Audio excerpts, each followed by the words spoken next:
Hi everyone, my name is John. Welcome back to my channel. I've been gone for a couple of weeks, but instead of bringing to you a book review like I usually do, I wanted to show you one last set of books that I got from what is quickly becoming one of my favorite publishers. Several weeks ago I ordered 10 books from them, and they arrived despite the apparent issues with the mail in the United States that we're having now, in 7 days. So I love that. They are Verso Press, that I think is based out of England, but has a publishing branch here in the United States, I believe. They are politically left of center, and that is what they center around, publishing-wise. However, the reason why I like them is that they have a lot of work that is not only politically oriented, but is also just really texts that are really, important in their field. And I'll be showing maybe one or two of those. A lot of these do have a political angle, admittedly, but they have a lot of important, history books, sociology, literary criticism that that you see cited a lot, and that's one of the reasons why I like them so much. But I did order 10 books, like I said, and I wanted to show them to you. And this will be the last book haul of 2021. And hopefully next week we can start up with some more book reviews. And on the 31st, which is 2 weeks from today, it's the 17th today, I plan to post a video showing you, and I want to do this for the rest of the duration of my channel, showing you everything I've read. No commentaries, no thumbs up, thumbs down, just the list of books that I've read. Show you the title, the author, for those of you who may not be interested in sitting through each and every full-length book review that I post, so you can see everything that I've read for the year 2021. So expect that in 2 weeks. But here are the 10 books that I got from Verso. I'll start with the two that I've actually already started reading, but have not finished. Some of these I know a little bit more about than others. Obviously, the first two I'll know more about. This is The Common Wind, Afro-American Currents in the Age of the Haitian Revolution by Julius S. Scott. Julius S. Scott sadly passed away, I believe earlier this week, possibly last week. He wrote this book in the 80s and had a problem finding a publisher because he was a bit of a perfectionist. He wanted to have it published just the way he wrote it and to not have any significant changes to it. And Verso said, we'll do it. After having floated it around, I think, to several major academic publishers that he didn't end up going with. And this has been hailed in several different venues as sort of a highly important, groundbreaking study of slavery in the West Indies. I myself, not being a scholar of slavery in the West Indies, don't understand quite why that's the case, but this is a very interesting book. I'm about 125 pages through the 200-page book, and it is about basically the transfer of information through different channels of how news traveled in slavery plantations in the West Indies, how they got news back from the Old World, Spain and France and Britain mostly. And it is a classic case of sort of history from the underbelly, not the history of kings and queens and diplomats and warriors, but the history of the average, everyday person. A little bit statistics heavy, but overall interesting. And needless to say, I always report back with a full review. So I will let you know what I think about it when I'm done. Next is The Enemy, an intellectual portrait of Carl Schmitt by Gopal Balakrishnan. And this is exactly what it says. It's sort of an intellectual biography of Carl Schmitt. Carl Schmitt being the head leading sort of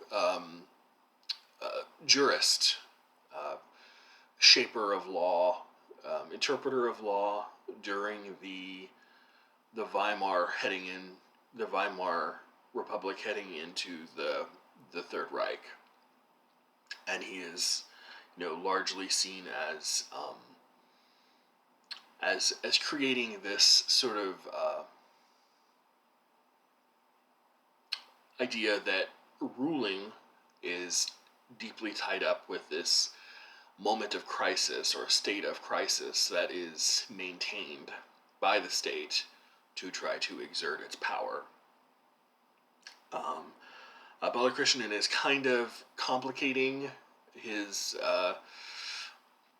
Schmitt's legacy by saying that he wasn't necessarily the fascist that a lot of people assume him to be, that his intellectual sort of genealogy is a lot more complicated than that. But I'm only about 40 pages through it, and like I said, I will get back.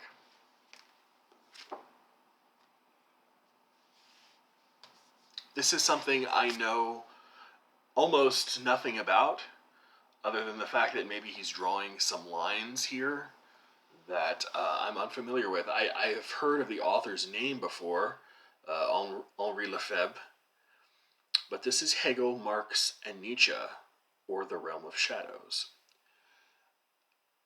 I'll read the back, since I'll probably... obviously I haven't read any of the inside of the book.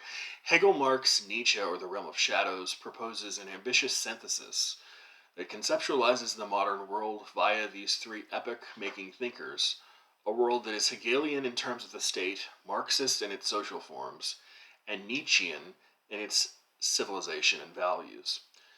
As early as 1939, Henri Lefebvre had pioneered a French reading of Nietzsche that rejected the philosopher's appropriation by fascism, bringing out the tragic implications of his proclamation that God is dead, long before this approach was followed by later writers such as Foucault, Derrida, and Deleuze. 40 years later, in this work, the last of his philosophical writings, Lefebvre juxtaposes the contributions of these three great thinkers in a text whose themes remain undeniably relevant today. So, there you go.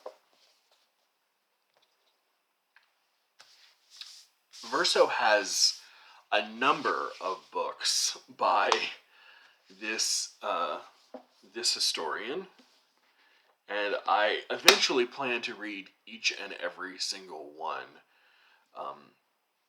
I'm reading another of his books right now called The World Turned Upside Down, which is a sort of intellectual history of the English Revolution leading up to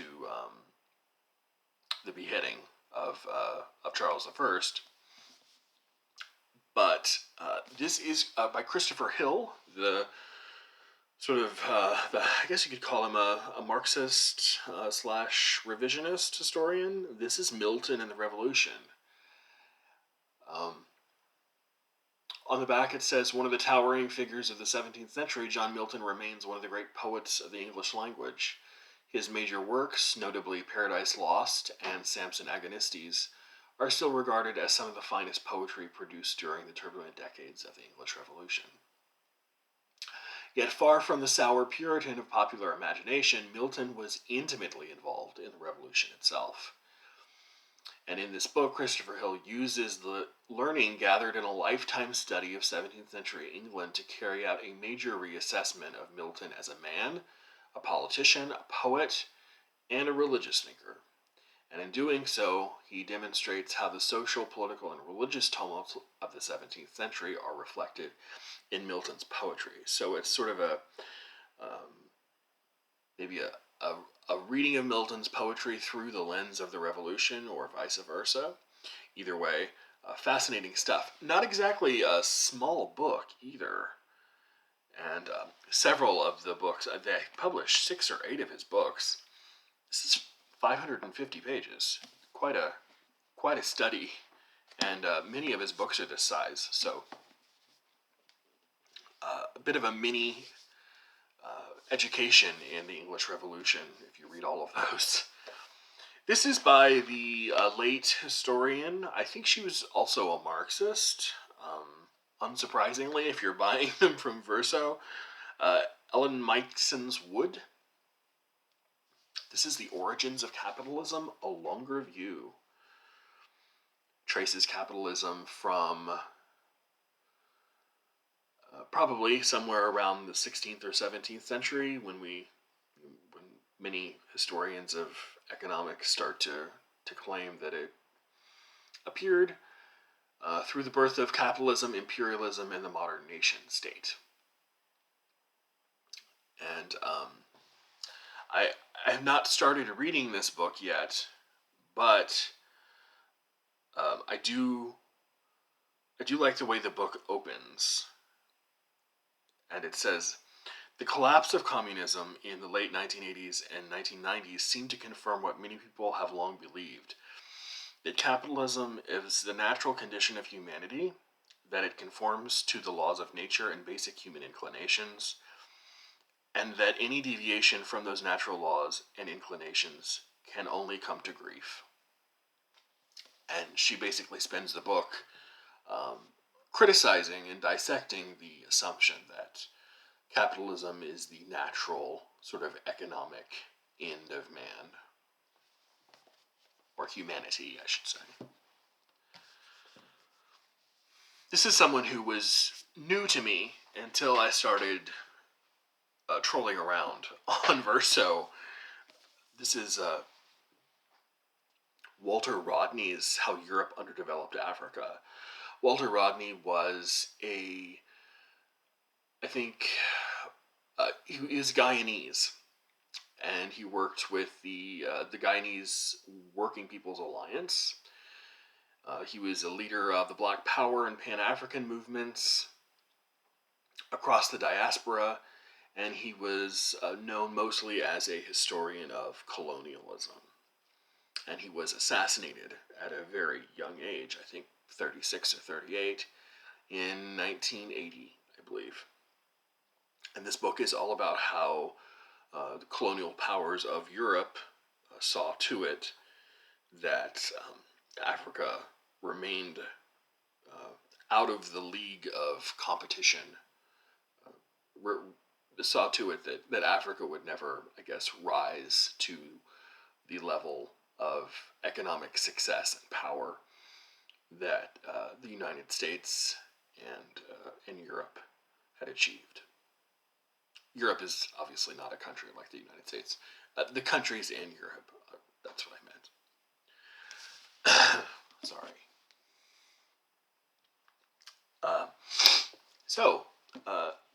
I have mentioned on a few videos how I'm becoming increasingly fascinated with the transatlantic slave trade, the history of slavery in the United States and elsewhere.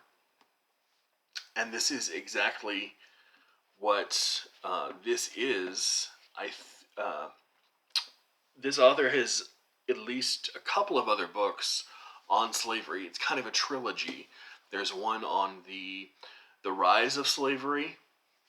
There's one on the development of it, and this is slavery, emancipation, and human rights. So I think this is the last of the trilogy, since you have liberation in there.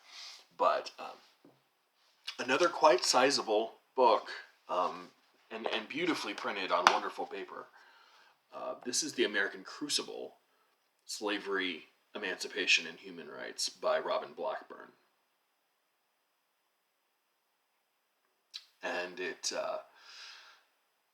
For over 3 centuries, enslavement promoted the rise of capitalism in the Atlantic world.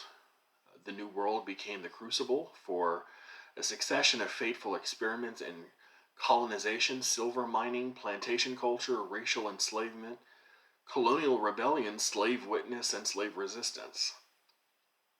Slave produce raised up empires, fostered new cultures of consumption, and financed the breakthrough of an industrial order. Not until the stirrings of the Revolutionary Age in the 1780s was there the first public challenge to this peculiar institution, quote unquote.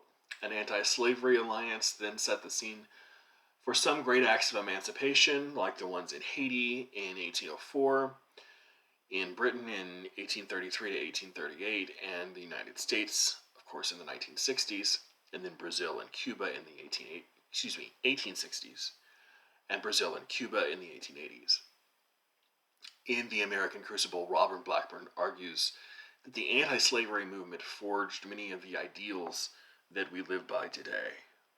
So, the last maybe century or so of slavery, its end in the Western world, and the legacy that the anti-slavery movement has left. Fascinating stuff.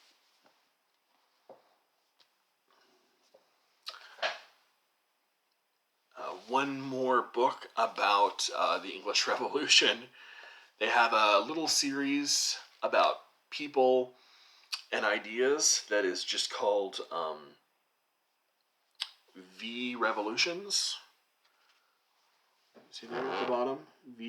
Verso Revolutions. And this is a book by Jeffrey Robertson. They're all quite short.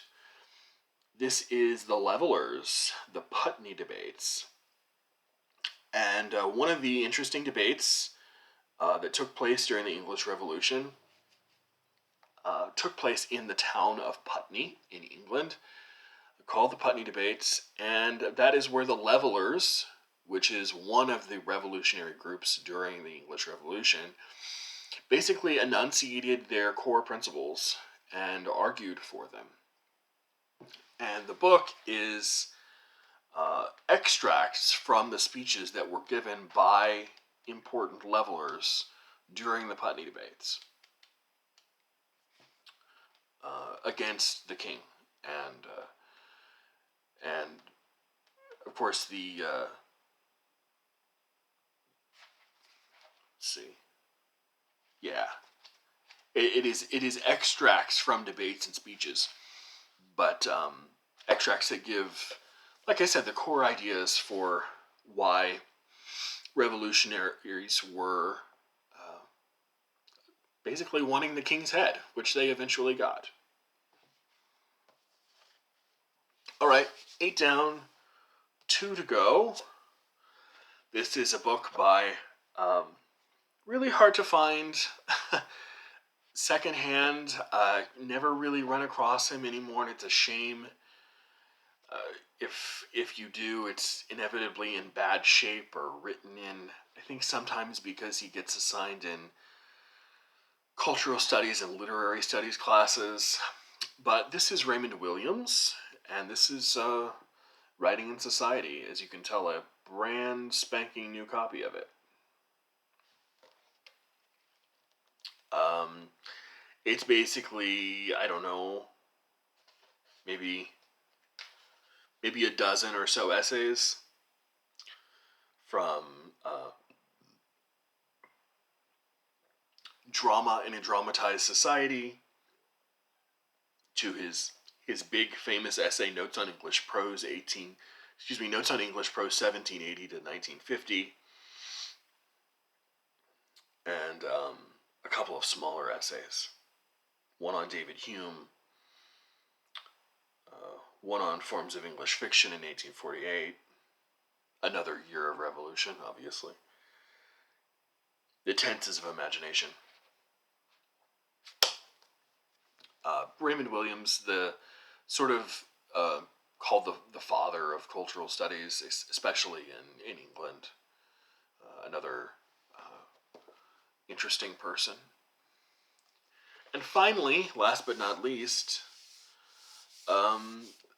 Another person whose whose writing is really, really tough to find in good shape, secondhand. So this is a biography of C.L.R. James, The Artist as Revolutionary by Paul Buell. I'll read the back. C.L.R. James was a man of prodigious and varied accomplishments. He was a protean 20th century Marxist intellectual, widely recognized as a pioneering scholar of slave revolt, a leading voice of Pan-Africanism, a peripatetic revolutionary and scholar active in U.S. and U.K. radical movements, a novelist, playwright, and critic, and one of the premier writers of cricket and sports. This intellectual portrait was written by James's longtime interlocutor and comrade, Paul Buell, and initially published in 1988. With a new final chapter, updated bibliography, and new foreword by historian Robin D.G. Kelly, and a new afterword by Paul Buell, and philosopher Lawrence Ware, this classic biography will be a key resource in James's revival. It is really hard to find anything other than The Black Jacobins, which is a history of Toussaint Louverture and the Haitian Revolution, and maybe one or two other books by James, despite the fact that he wrote, I think, a couple of dozen books. And it's a shame because I would like to get my hands on all of them. But that is the last book that I have to show you from Verso. When I get my new shipment, which, considering it's pretty close to Christmas, may very well be in the new year, I will share those with you. And next week, I will bring you a book review. I'll see you around next time. Bye.